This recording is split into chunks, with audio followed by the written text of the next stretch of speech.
ప్రకృతి ఒడిలో నిద్రపోతున్న చిన్న గ్రామమిది. ఇక్కడ జీవితం నెమ్మదిగా ప్రశాంతంగా సాగుతుంది.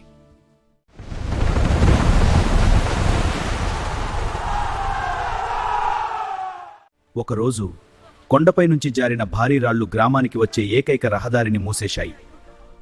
రోడ్డు పూర్తిగా మూసుకుపోయింది.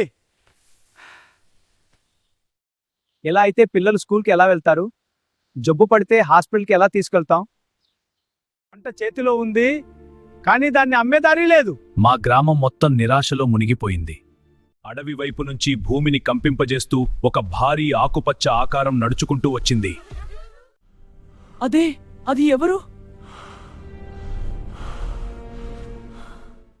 అమ్మా, అది రాక్షసుడా? మనల్ని ఏం చేయడు కదా.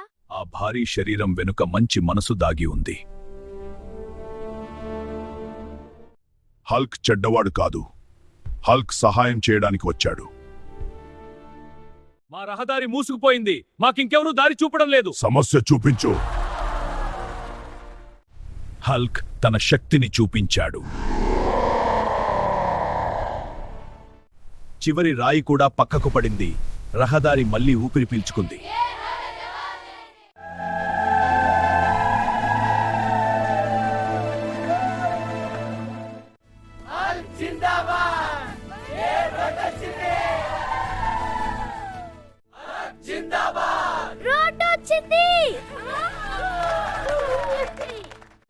నిజమైన హీరోలు ఒకరికి ఒకరు సాయం చేసుకునేవాళ్లే.